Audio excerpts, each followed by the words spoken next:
Hello, hello, hello. This is Nicholas on this lovely Thursday afternoon, wanting to prove to you today that every triangle that you have ever drawn in your entire life is equilateral. And now before I get to this video, I have to tell a joke. I just can't resist it. What did the mathematically inclined acorn say when it grew big and tall? The answer is, of course, gee, I'm a tree. And that's what we'll be doing in this video. So, let's begin with the proof. I'm going to draw some generic triangle ABC. Oh gosh, ABC. Something like that. There we go. Okay. And I'm going to enlarge it now because I will be needing it for the whole proof. Okay. Now, we have our triangle here. Let's say we got A, B, C, and it's just some arbitrary triangle that we've drawn. And I'm going to draw the angle bisector from A down and the perpendicular bisector from BC, and they're going to intersect at a point Q. And let's call this point here P, the perpendicular bisector of BC. And I'm going to draw perpendiculars from Q to AB and AC. And I'll call those points R and S.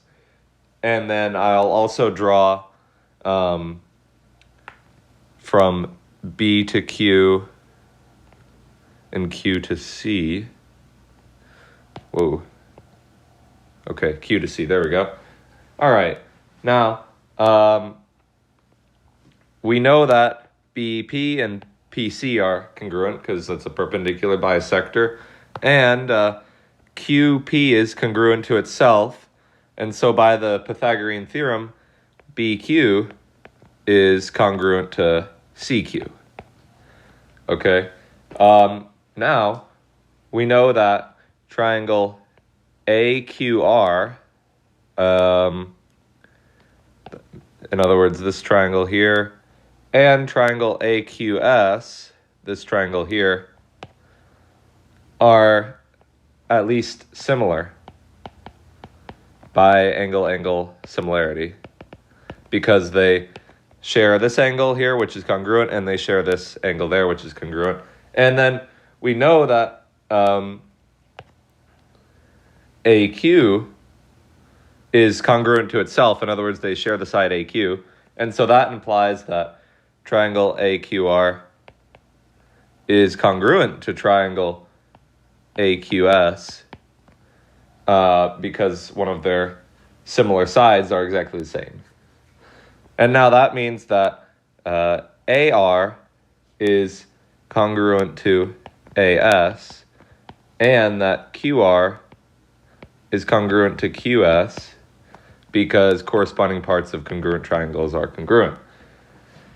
Now, we also know that these two triangles, BQR and CQS,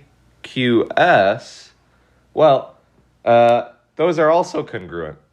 Triangle BQR and triangle CQS, those are also congruent because of the hypotenuse leg theorem. They both have the same leg because we've shown that BQ and CQ are the same hypotenuse because BQ and CQ are congruent, and then they share the same leg because BP and PC are congruent, and so they're two congruent triangles by the HL theorem.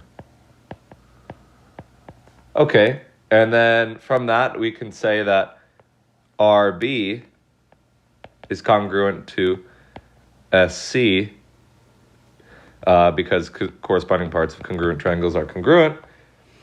And then lastly, we say that the whole side AB, well, just by segment addition, that's AR plus RB, but that's AR, well, AR is congruent to AS. And RB, well, that's congruent to SC. And by segment addition, AS plus SC, well, that's just the whole AC. And so now we have AB is congruent to AC, and that means that the triangle ABC has to be isosceles. But then furthermore, since we started at any arbitrary vertex, and we showed that these two are congruent, we could do the exact same argument starting at, say, vertex B, showing that these two sides are congruent, and the exact same argument at C, showing that these two sides are congruent. And so we get that all the sides are congruent, and so we get that triangle ABC is equilateral. And since I place no restrictions whatsoever on triangle ABC, that it was just some arbitrary triangle, we have therefore shown that every single triangle is an equilateral triangle. Or have we? And with that,